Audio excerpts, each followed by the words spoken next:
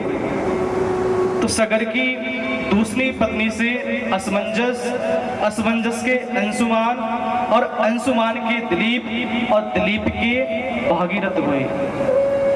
इन सभी ने प्रयास किया कि जो 60,000 हमारे पूर्वज हैं इनका उद्धार कैसे किया जाए, लेकिन महादेव की जटाओं से और हमारे सबके कल्याण के लिए इस धरा धाम पर लेकर के आए। बोलिए भागीरथी गंगा की जय हो।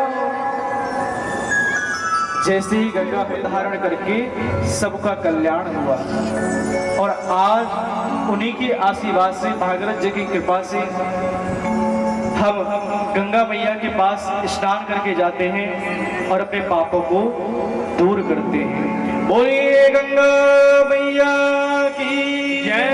जय जय श्री राम। रघु के अज और अज के हुए महाराज दशरथ और दशरथ के हैं 4 पुत्र, राम, भरत, लक्ष्मण और शत्रुघ्न।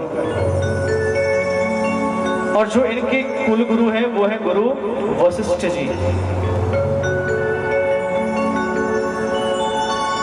तो हम शुरू से ये श्रवण करते आए हैं, परेशानी रही है। तो राजा दशरथ जी को भी यही परेशानी थी कि मेरे कोई संतान नहीं है, मेरे बाद इस राज्य गद्दी पर बैठेगा कौन। तो जब भी मन में समस्या आए तो निवारण के लिए किसके पास जाना चाहिए? गुरुदेव के पास में। तो दशरथ जी यही भाव लेकर के गुरु वशिष्ठ जी के पास पहुंचे। एक बार भूपति मन माही भेगिलानी मोरे सुत नाही। राम सिया राम जय जय राम राम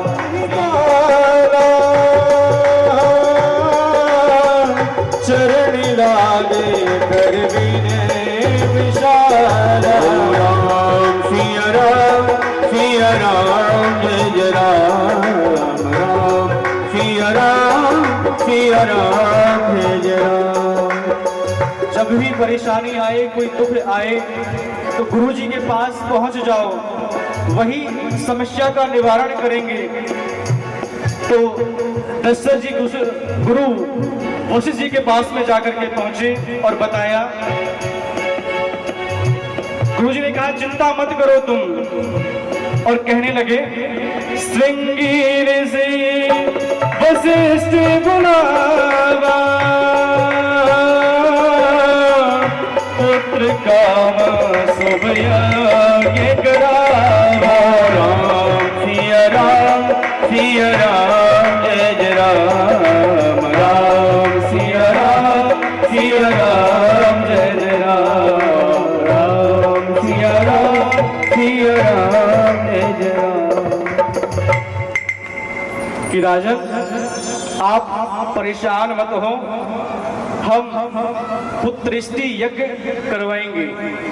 आप तीनों रानियों को लेकर के यज्ञ अनुष्ठान में बैठे। तो भगवान अवतार क्यों लेते हैं? कि जब जब होए धर्म की कि जब धर्म की हानि होती है और पाप बढ़ जाता है, भक्तों के ऊपर कृपा करने के लिए, अपनी लीलाओं से सुख देने के लिए भगवान अवतार लेते हैं। राजा दशरथ अपनी तीनों रानियों सहित माता कौशल्या माता कैकेयी और माता सुमित्रा जी के साथ में यज्ञ अनुष्ठान में बैठ गई। अब जब अनुष्ठान शुरुआत करी गई तो अग्नि प्रज्वलित नहीं हुई। क्यों? क्योंकि अभी कुल देवता की जो पूजन है वो नहीं किया है। जब भी हम यज्ञ अनुष्ठान कराते हैं ना, तो हमारी जो कुल देवी होती हैं, कुल देवता होते हैं, नगर देवता होते हैं, सबका पूजन जरूरी होता है। तो अभी यहाँ पर रंगनाथ जी हैं कुल देव, तो उनके नाम से अभी पूजन नहीं हुआ है, तो अग्नि प्रज्वलित नहीं हुई। और जैसे ही रंगनाथ जी का पूजन किया गया और तभी अग्नि वहां पर प्रज्वलित हो गई। यज्ञ अनुष्ठान चला तो यज्ञ में से चरु निकला। वो चरु वशिष्ठ जी ने तीनों रानियों को बराबर भाग में दे दिया। तीनों रानियां उसको पाई रही थी कि तभी एक उड़ती हुई चील आई और माता सुमित्रा के हाथ में से उस पात्र को लेकर के उड़ गई। और कहां लेकर के पहुंची कि अंजनी माता पर्वत पर बैठ करके तपस्या कर रही थी और वो पात्र अंजना माता की गोद में डाल दिया, जिसको माता अंजना ने पाया और हनुमंत लाल जी का जन्म हुआ। बोलिए हनुमान जी महाराज की जय। जय जय श्री राम। हुई कि मेरा भाग तो चील लेकर के उड़ गई। तो माता कौशल्या और माता कैकेयी ने कहा, आप चिंता मत करो, थोड़ा थोड़ा भाग अपने में से माता सुमित्रा को दे दिया। अब तीनों रानियों ने उस चरु को पाया। इसी प्रकार जैसे समय बीता, यही विधि गर्भ सहित सब नारी। अब भगवान के प्राकट्य का समय आने वाला है। तो भगवान का प्राकट्य कैसे हुआ? मध्य पावन काल विश्रामा सिया राम जय जय राम। जाकर के भगवान विष्णु के अब आपके अवतार का समय हो गया है। अब आप अवतार लीजिए। सुर समूह विनती करी, सुर समूह विनती करी, पहुंचे निज निज धाम। सुर समूह विनती करी, पहुंचे निज निज धाम। जग निवास प्रभु प्रगटे, अकल लोक विश्राम। सियावर राम जय जय राम, सियावर राम। भगवान ने कहा तुम चिंता मत करो, और भगवान माता कौशल्या को दर्शन दिया। आइए भगवान की स्तुति हम सभी श्रवण करते हैं, और सबको ये स्तुति जरूर सबको आती होगी। आइए श्रवण करें। मैं प्रगट कृपाला दीन दयाला, कौशल्या हितकारी, हर्षित महतारी, मुनि मनहारी, अद्भुत रूप विचारी। लोचन अभिरामा तन घन श्यामा, निज आयुध बुझारी।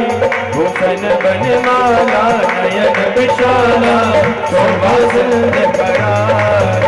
कह दुई कर जोड़ी अस्तुत गौरी, केविद करो माया गुण गाना। द्वितीय माना विधि पुराण बनता, करुणा सुख सागर सभी गुण आगर। तेहि गावई सुत संता, सो हम हित लागी, जन अनुरागी, भयो प्रगट श्रीकंता। ब्रह्मांड निकाया निर्मिति माया, राम राम प्रतुवेद कहे। नमी और शोभासी है उपहासी, सुनत धीर मत सिर न रहे। उपजा जग ज्ञाना प्रभु सुजाना, चरित्र बहुत विदुतीन कहे।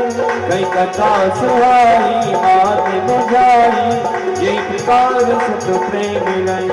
माता पुनि बोली सो मत डोली, सजम कात ये रूपा।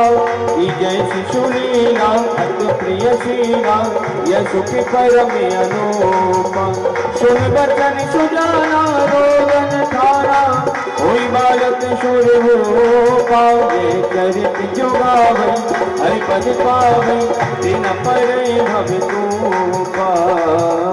इस तरह से प्रकट हुए। अब माता जी को चतुर्भुज रूप में दर्शन दिया है और भगवान कह रहे हैं कि अब हमारा जन्म होने वाला है। माता जी ने कहा कि आप तो 4 भुजाओं से हैं और आप जन्म लेंगे तो सब कहेंगे कि 4 भुजाओं वाला बच्चा। प्रभु जी आप अपने हाथों को कहे दुई कर जोड़ी कि आप अपने हाथों को 2 कर लें जैसे बच्चे होते हैं ना उस तरीके से। ठीक है, भगवान ने 2 हाथ कर लिए। अब भगवान बोल रहे हैं तो माता कौशल्या कह रही है कि बोलता हुआ बच्चा कौन सा पैदा होता है। प्रभु ऐसा तो हमने कोई बच्चा देखा नहीं जो जन्म ले और जन्म से ही बोले। तो बच्चा क्या करता है, रोता है कि प्रभु की जय सुशीला अति प्रिय शीला यह सुख परम अनूपा। आप छोटे से बच्चे बन जाइए और जिस प्रकार बच्चे का स्वभाव होता है उस स्वभाव को आप करिए।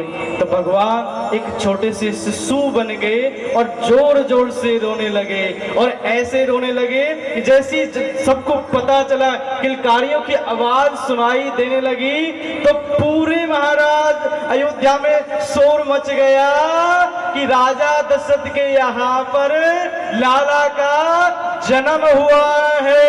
बोलिए रामचंद्र भगवान की। किलकारियां आने लगी और वहां पर किसका जन्म हुआ, माता कैकेयी के यहाँ पर भरतलाल का। और माता सुमित्रा ने 2 भाग खाए थे ना तो 2 बच्चे हुए, लक्ष्मण और शत्रुघ्न। इस प्रकार चारों भैयाओं का जन्म आज राजा दशरथ के यहाँ पर हुआ है। तो जिसने सुना नगर में सभी नगरवासी मिलकर के राजा दशरथ के यहाँ पर बधाई देने और बधाई लेने के लिए पहुंच रहे हैं। तो हम भी अयोध्यावासी बन करके आज राजा दशरथ की इस खुशी में चलते हैं और बधाइयां लेते हैं। प्रगटे हैं चारों भैया प्रगटे हैं चारों भैया पद में बाजे बधैया। प्रगटे हैं चारों भैया पद में बाजे बधैया। देखो अपने आगे बाजे बधैया बाजे बधैया जी बाजे बधैया बाजे बधैया सखी बाजे बधैया। प्रगटे हैं चारों भैया पद में बाजे बधैया। प्रगटे हैं चारों भैया पद में बाजे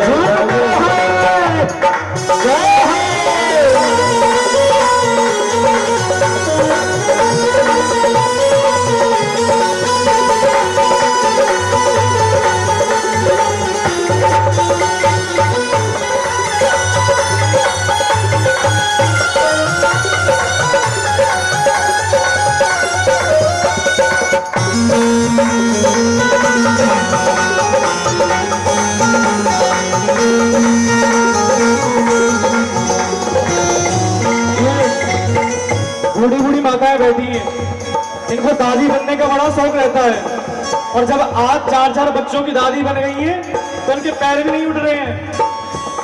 आज उसी भाव से जिस प्रकार घर में बच्चा होता है ना, खुशी की लहर होती है, उसी आनंद के साथ और भगवान को अपना पुत्र मानते हुए प्रगटे हैं चारों भैया अवध में बाजे बधैया। प्रगटे हैं चारों भैया अवध में बाजे बधैया।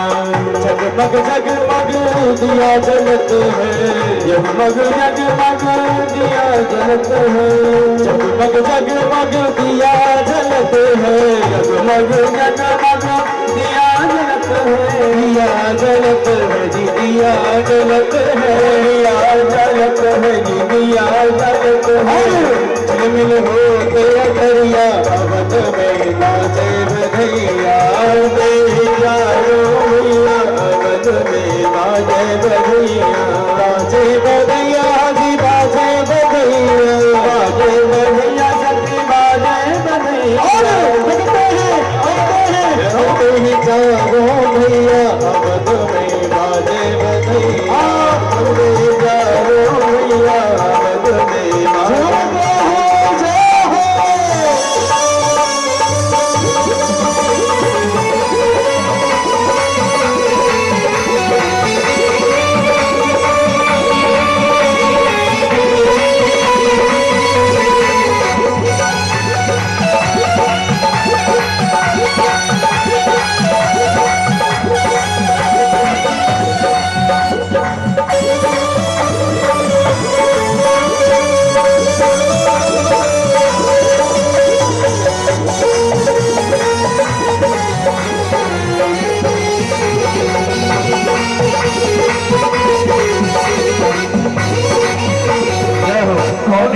मस्ती। देखिए भगवान की बधाई में खुश होकर के बधाई दे रहे हैं ना। बाजे बधैया लगते हैं चारों भैया, भगत में बाजे बधैया लगते हैं चारों भैया, भगत में बाजे बधैया। बाजे बधैया जी बाजे बधैया, बाजे बधैया बाजे बधैया, बाजे बधैया बाजे बधैया, बाजे बधैया बाजे बधैया।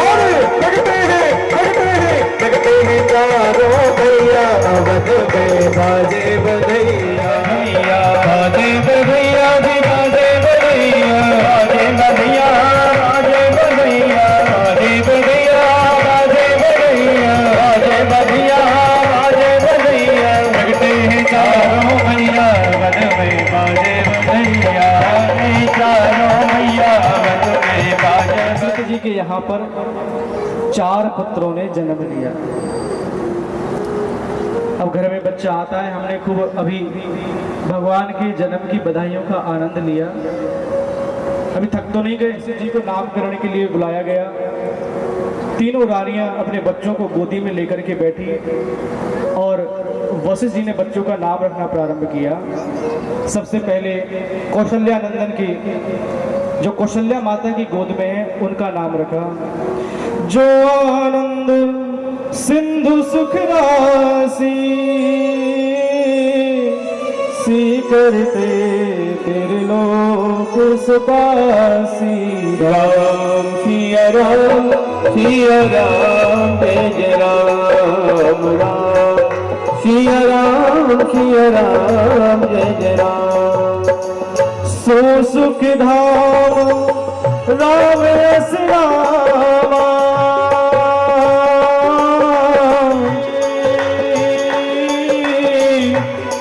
करना भरत हस होई। राम आइए सभी साथ में। सिया राम जय जय राम, राम सिया राम जय जय राम। लखन राम की बारी। लक्ष्मण धाम राम प्रिय सकल जगत आधार, गुरु वशिष्ठ तेहि राखा, लक्ष्मण नाम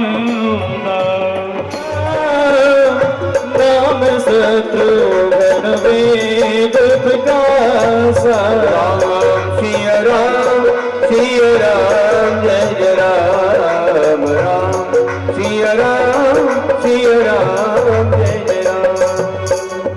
इस तरह से जाति विश्राम जहां पर इस जीव को मिलता है, जो आनंद सुखों के धाम है, उनका नाम है मैं रखता हूं राम। बोलिए रामचंद्र महाराज की। सागर नाम भरत अस होई।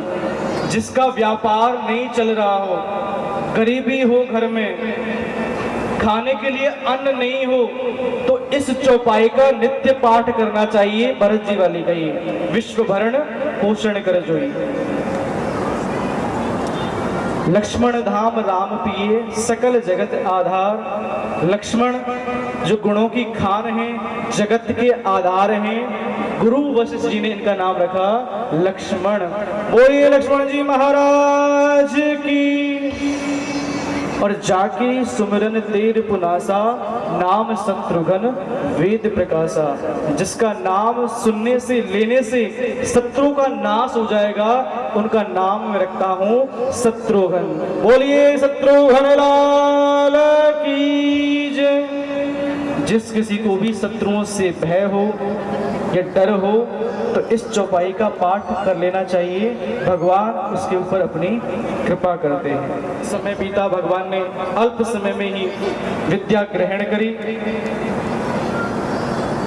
एक बार विश्वामित्र जी आकर के पहुंचे और पहुंच करके राजा दशरथ से प्रार्थना करने लगे कि आप राम और लखन को मेरे साथ में भेज दें, क्योंकि विश्वामित्र जी वो यज्ञ करते हैं, उस यज्ञ को खंडित करने के लिए राक्षस आते हैं आकाश मार्ग से, और जो मांस होता है उसको यज्ञ में डाल देते हैं। यज्ञ पूरा होने नहीं देते हैं।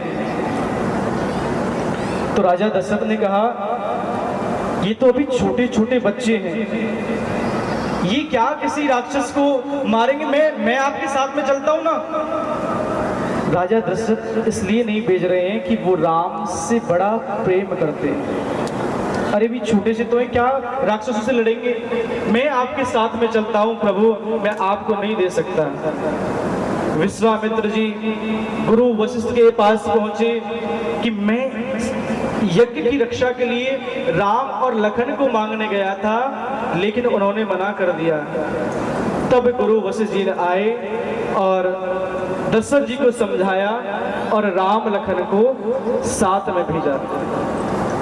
विश्वामित्र जी राम और लखन को साथ में लेकर के पहुंचे यज्ञ अनुष्ठान के लिए। तो राम और लखन दोनों यज्ञ की रक्षा के लिए लग गए। तो राक्षसी थी एक ताड़का, ये महाराज चिलमिलाती हुई आई तो भगवान ने एक ही बाण मारा और उसके प्राणों को निकाल दिया। एक ही बाण प्राण हर लेना। उसके बाद सुबाहु और मरीच आए तो भगवान ने सुबाहु का तो वध कर दिया, लेकिन जो मरीच था इससे अभी काम लेना था भगवान को। कौन सा? सोने का मृग बन करके आएगा। इसलिए उसको ऐसा बाण मारा बिना फन का कि वो सीधा लंका में जाकर के पहुंच गया। राम ने और लखन ने इस प्रकार विश्वामित्र के यज्ञ की रक्षा करी। तभी उनके पास राजा जनक जी के यहाँ से सूचना पहुंच गई कि राजा जनक ने अपनी बेटी के विवाह के लिए धनुष भंग का आयोजन रखा है, इसलिए आप वहां पर पहुंचे। तो विश्वामित्र आश्रम आया, वहां पर पत्थर की शिला पड़ी हुई थी। तो भगवान ने पूछा, ये कौन है? तो विश्वामित्र जी ने बताया, ये और कोई नहीं है, अहिल्या माता है। कि इस तरह से शिला के रूप में? तब भगवान ने माता अहिल्या के ऊपर कृपा करके जैसे भगवान का चरण स्पर्श हुआ, ऐसे ही वो गौतम ऋषि के श्राप से मुक्त हो गई। बोलिए रामचंद्र महाराज की जय। जो उस धनुष को तोड़ेगा, ये सिर्फ विनाश है, तो उसी के साथ में माता सीता जी का विवाह होगा। तो राम लखन जी के साथ में वहां पर विराजमान है। एक से बड़ा एक राजा आया है, सब प्रयास कर रहे हैं धनुष तोड़ने का, लेकिन तोड़ना तो दूर की बात है, कोई उस धनुष को उठा भी नहीं पा रहा है। जब कोई उठा भी नहीं पाया तो राजा जनक ने कहा, क्यों? यहां पर कोई भी ऐसा राजा नहीं है जो इस धनुष को तोड़ पाए? क्या कोई ऐसा नहीं बचा है? तो लक्ष्मण जी खड़े हो गए कि प्रभु देखो, ये हमको ललकार रहे हैं। तब विश्वामित्र जी ने राम जी को कहा कि आप जाकर के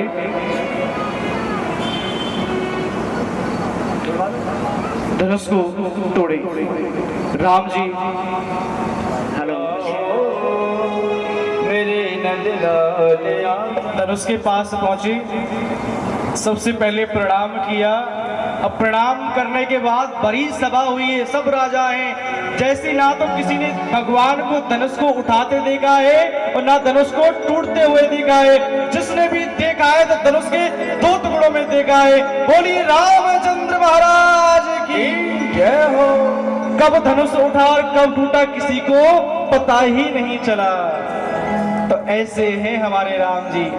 माता सीता फूल माला हाथ में लेकर के आई हैं। राम जी थोड़े बड़े हैं हाइट में, माता जी थोड़ी छोटी हैं। तो माला पहनाएं तो पहनाएं कैसे? अब लक्ष्मण जी इस लीला को देख रहे हैं कि जब तक माता जी माला पहनाएंगी नहीं तो विधि संपन्न होगी नहीं। अब राम जी झुक नहीं रहे तो करें क्या? तो लक्ष्मण जी ने क्या क्या किया, राम जी के चरणों में जाकर के दंडौत लगा दी। जब राम जी ने लखन लाल को अपने चरणों में देखा, नीचे झुके, तो ऐसे ही माता सीता ने अवसर पा करके माला पहना दी। बोलिए श्यावर रामचंद्र महाराज की जय हो। राम जी हमारे बचपन से छोटे जोड़ी का जवाब नहीं, ओ दूल्हा बने जरा जोड़ी का जवाब नहीं, जोड़ी का जवाब नहीं, जोड़ी का जवाब नहीं, जोड़ी का जवाब नहीं, जोड़ी का जवाब नहीं, दूल्हा बने जरा जोड़ी का जवाब नहीं, अरे दूल्हा बने जरा जोड़ी का जवाब नहीं।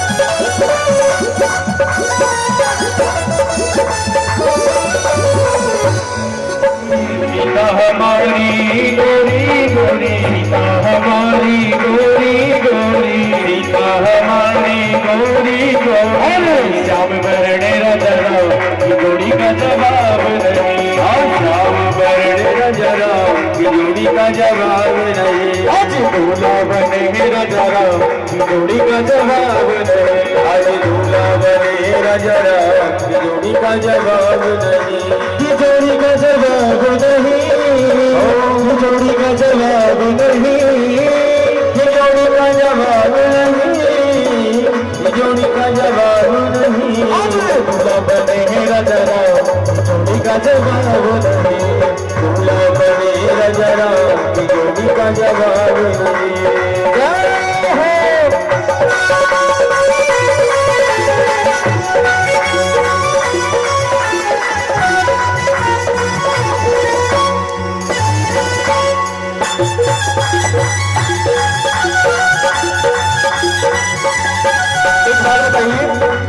ये जो नीचे बैठे हैं वो कहाँ पर आए हैं? देखिए ध्यान करने के, आप भी तो ब्याह शादी में आए हैं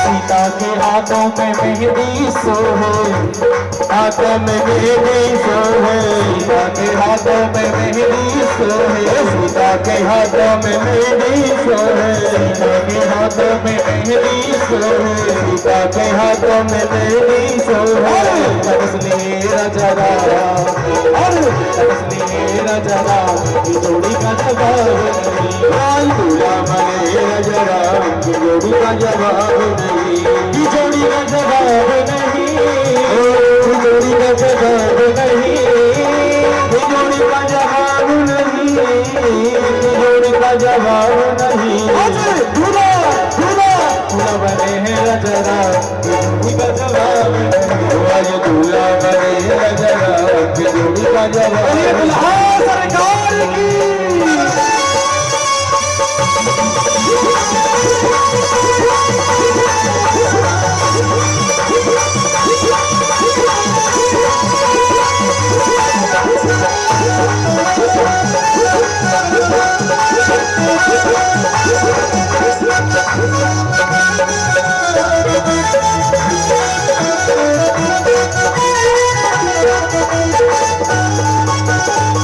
सीता जी कैसी है?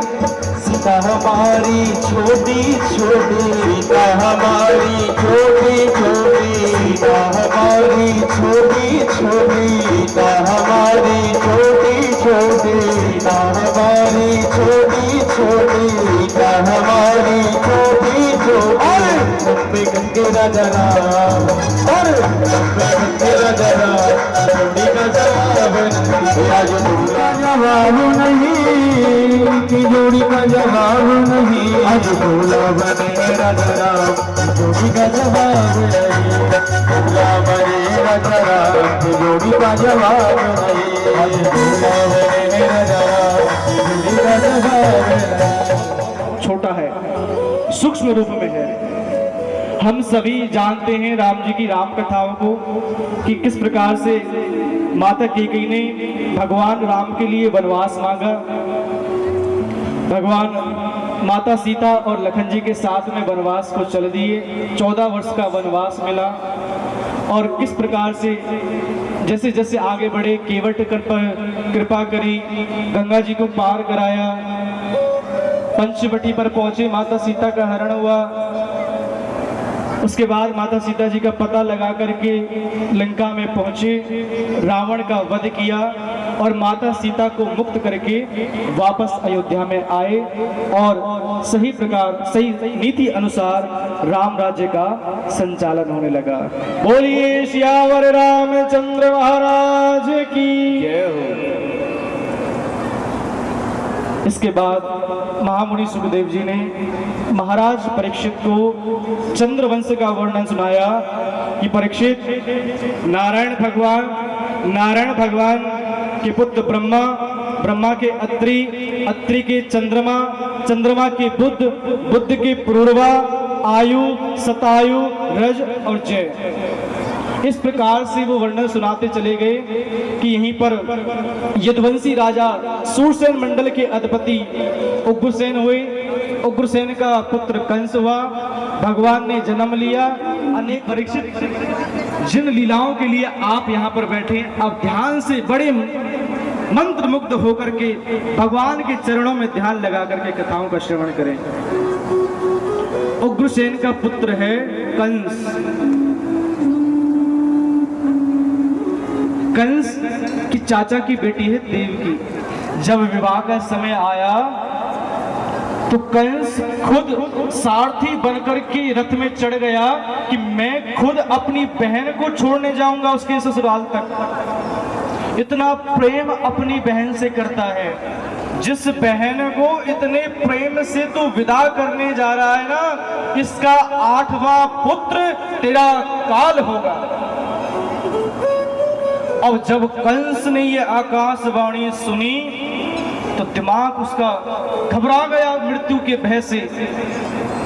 अब जिस बहन को इतने प्यार से ससुराल छोड़ने के लिए जा रहा था, लेकिन वसुदेव जी ने प्रार्थना करी कि कंस, ये है तो तुम्हारी बहन ही, और तुम्हें तुम्हारी बहन से डर क्या है? इसको मार करके तुम्हें क्या मिलने वाला है? अभी बहन के हाथों की मेहंदी भी नहीं छूटी है, श्रृंगार भी अभी नहीं उतरा है, और ये कंस अपनी बहन को मारने के लिए उतारू हो गया। वसुदेव ने प्रार्थना करी कि अपनी बहन को छोड़ दो, तुम्हें खतरा इससे थोड़े है, बल्कि इससे होने वाले पुत्र से है। मैं जो भी पुत्र होगा, प्रत्येक पुत्र ला करके तुम्हें दूंगा। कंस, देवकी को छोड़ दो। वसुदेव के इस आग्रह पर राजा कंस मान गया और देवकी और वसुदेव जी को कारागृह में डाल दिया। कारागृह में डाल दिया। अब जैसे ही देवकी को पहला पुत्र हुआ, शर्त के अनुसार वसुदेव जी उस पुत्र को लेकर के कंस के पास पहुंचे। कंस ने उस बच्चे की ओर देखा और कहा, अरे मेरा जो मृत्यु का कारण है वो तो 8वां पुत्र है और ये तो पहला है, इससे मुझे क्या खतरा? वापस कर दिया। अब नारद जी आ गए कंस के पास में और आकर के कंस को समझाने लगे, अरे कंस, तुमने ये क्या किया? बोले, क्या हुआ? तुमने उस पुत्र को मारा क्यों नहीं? तो कंस कहता है, मैं उस पुत्र को क्यों मारूं?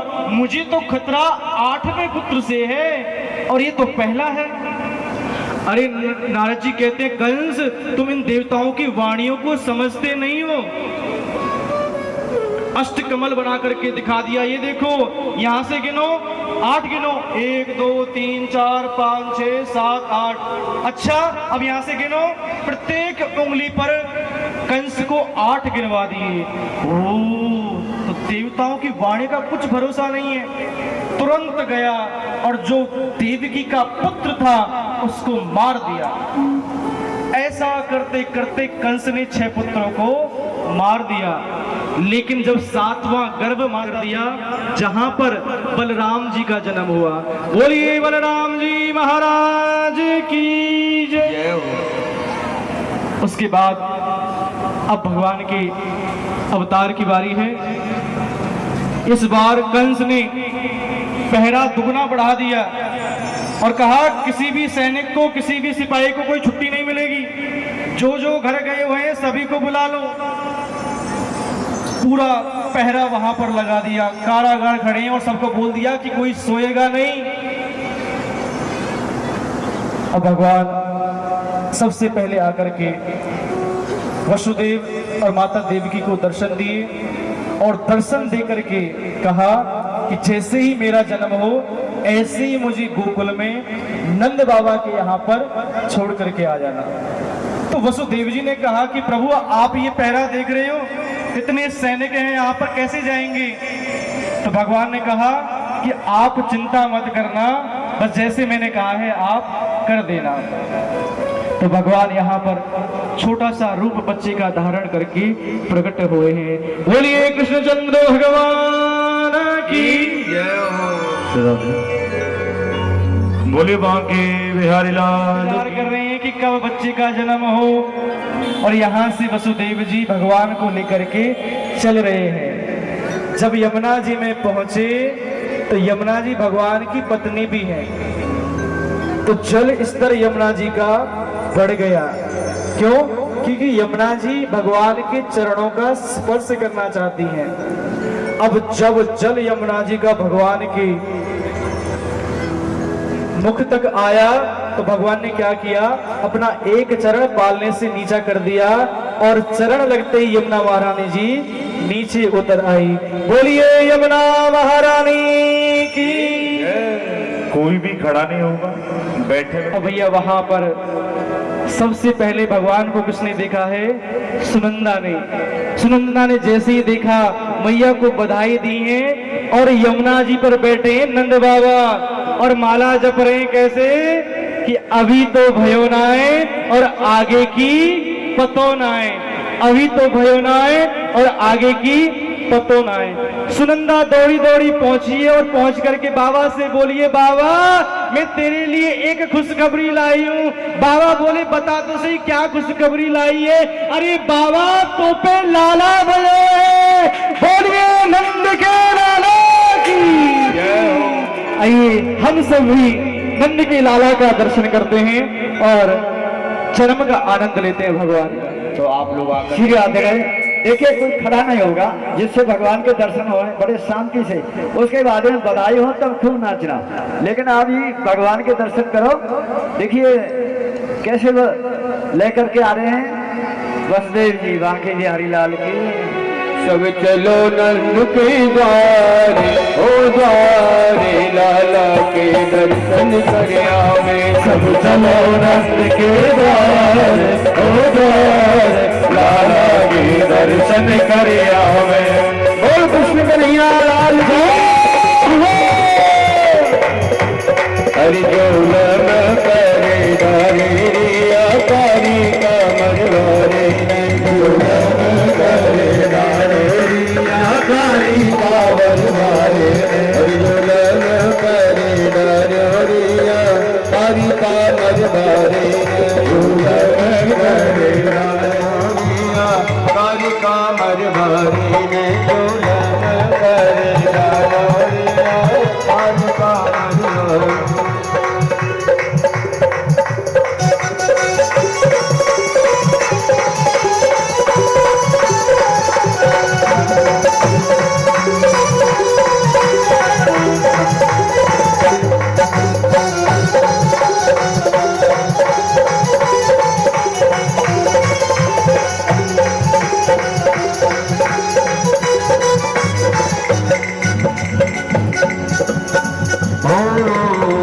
वसुदेव चले गोकुल, बोले वसुदेव चले गोकुल, बोले वसुदेव चले गोकुल को, नए वसुदेव चले गोकुल। यमुना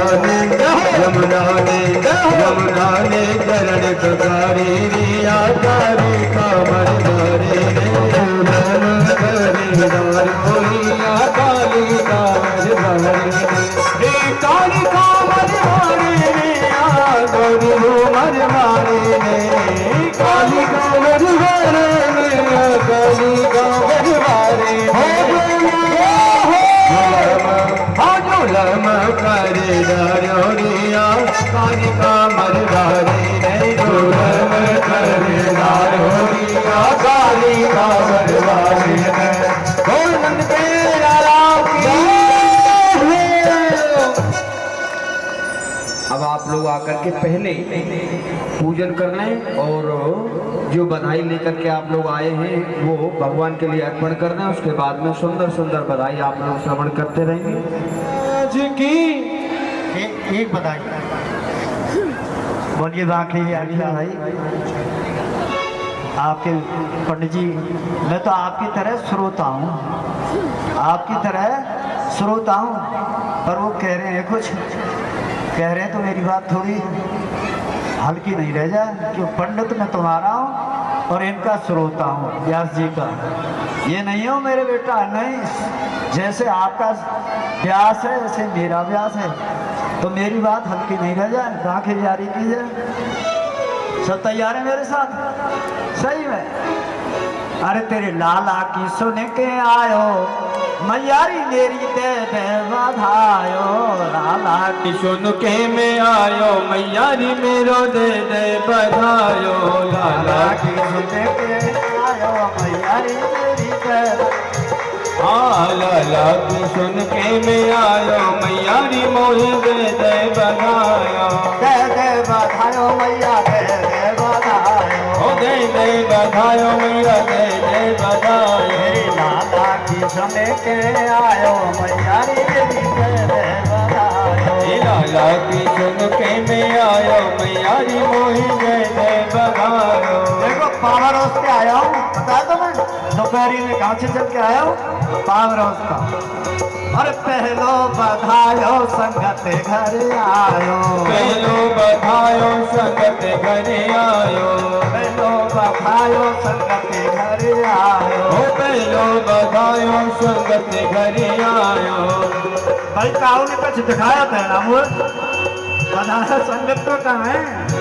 और पहलो बधायो संगत घर आयो, पहलो बधायो संगत घर आयो, पहलो बधायो संगत घर आयो, पहलो बधायो संगत घर आयो, हमको नोट दिखायो, मैयारी मेरी दे दे बधायो, लाला की सुन के में आयो, मैयारी मोहि दे दे बधायो, दे दे बधायो मैया दे दे बधायो, दे दे बधायो मैया दे दे बधायो, लाला की सुन के आयो, मैयारी मेरी दे दे बधायो, लाला की सुन के में आयो, मैयारी मोहि दे दे बधायो, तू जो बधायो संगत घर आयो, तू जो बधायो संगत घर आयो, तू जो बधायो संगत घर आयो, तू जो बधायो संगत घर आयो,